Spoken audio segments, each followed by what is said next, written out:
제가 매일 애막골을 갑니다. 춘천에 애막골이라는 아주 작은 언덕산이 있어요. 어떻게 보면 언덕이라고 볼 수 있지만 또 산이에요. 그래서 제가 환갑을 지난 다음부터 근 20년 가까이 매일 다닙니다. 그 애막골에 가면 항상 만나는 새가 있어요. 그게 바로 춘천을 상징하는 새, 어치라는 새입니다. 근데 어치는 보통 우리가 말할 때 표준 생물 용어입니다. 근데 보통 이름으로는, 흔히 말하는 보통 이름은 산까치예요. 산까치, 어치, 치자가 다 붙습니다. 그래서 어치는 산까치다. 춘천시의 시조가 된 것은 벌써 뭘 의미하느냐. 춘천에 산까치인 어치가 참 많다는 걸 벌써 이야기하고 있는. 아니나 다를까 애막골에 가면 항상 만납니다. 가장 큰 특징은 지금 이야기 들은 것처럼 참 지능이 쉽게 말해서 꽤 높은 새다. 그리고 산에 가면 항상 있다. 그런데 그 항상 볼 수 있다는 이야기는 뭘 의미하냐면 사람을 그래 겁내지 않아요. 굉장히 가까이 가도 그냥 그대로 있습니다. 방금 이야기한 것처럼 끝에 치자가 붙어서 산까치라 그랬죠. 그러면 이 어치인 산까치는 까치하고 아주 비슷하다는 얘기입니다. 까치, 까마귀 그리고 산까치들은 그 깃털 색깔로 봐서는 완전히 다릅니다. 새끼 때는 이것들은 또 서로 비슷합니다.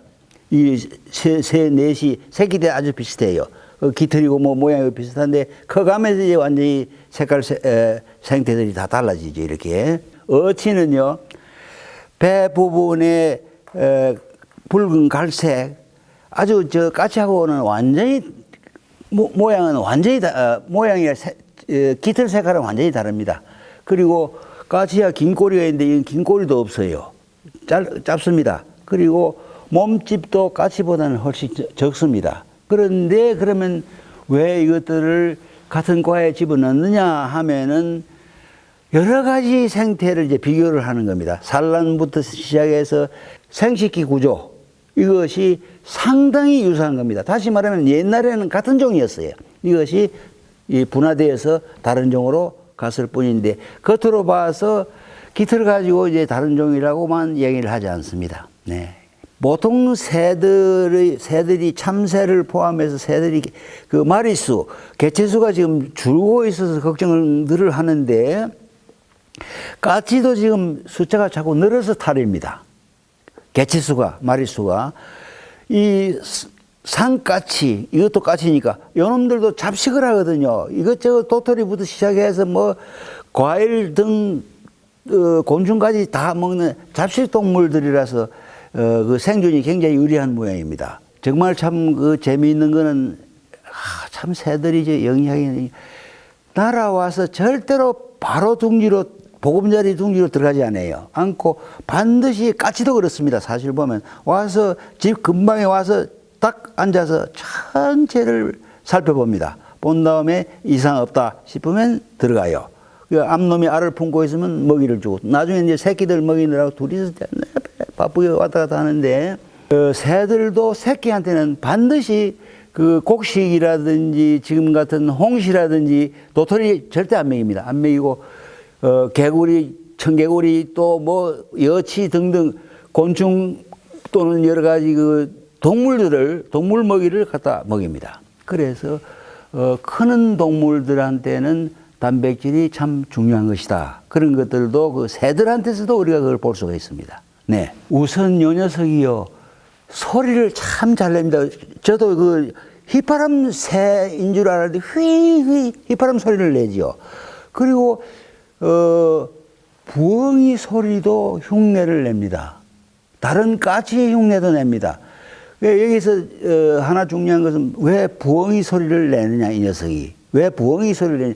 부엉이가 사실은 어치를 잡아먹거든요.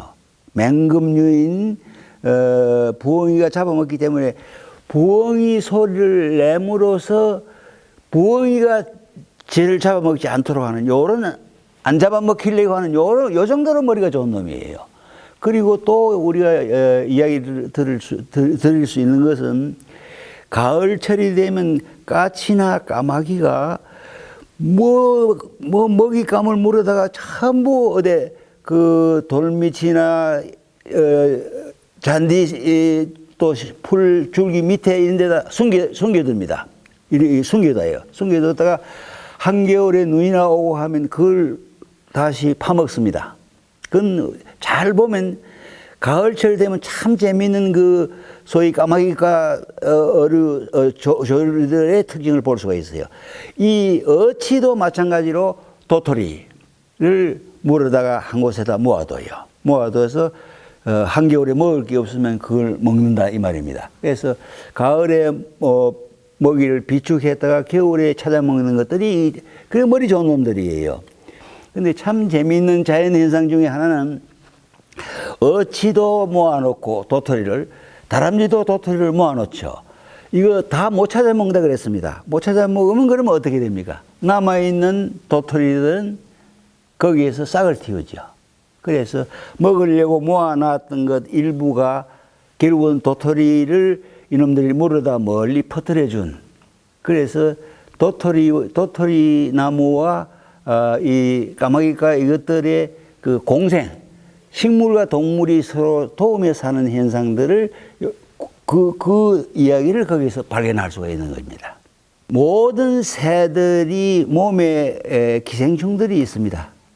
소위 이 같은 거, 벼룩 같은 그 기생충들이 있어요. 그래서 물이 있으면 물에 들어가서 막 물을 튀기면서 모욕 같은 걸 합니다. 이것도 기생충 없애려고 하는 건데, 어치놈이 이런 것도 참 생물학자들이 잘 관찰을 했더라고요. 개미집이 있으면 개미 흙을 물어낸 그 개미집이 보이잖아요. 그러면 어치가 거기 가서 그 입구에 가서 딱 앉는 겁니다. 앉아가 딱 배를 갖다 붙여 기대버려요. 딱 배를 붙여버립니다. 그러면 그 개미들이 놀래가지고 막 나와가지고 막 공격할 거 아니겠습니까? 물고, 개미가 무는 것만 중요한 게 아니라 개미가 오줌을 싸요. 그 개미 오줌이 소위 말하는 개미산입니다. 깜짝 놀랍니다. 신맛이 굉장히 납니다. 그게 개미산이에요. 그래서 어치가 앉아가지고 막 장난을 치고 있으면 개미들이 막 온 전신에 올라와서 오줌 싸고 막 난리가 납니다. 그러면 결국은 그 개미산을 어치 몸에 막 발라주는 기회가 오죠. 그래서 기생충들이 죽습니다. 이게 개미 목욕이에요. ant bathing이라고 해요. 개미 목욕인데 그걸 우리가 새들이 물에서 막 목욕하는 것도 봤지만 닭을 보면 닭이 밭에서 흙을 온 전신에 이렇게 뒤집어 붙입니다. 이건 이제 모래 목욕이죠. 그래서 이쪽에 개미 목욕이 있는가 하면 이게 흙 목욕입니다.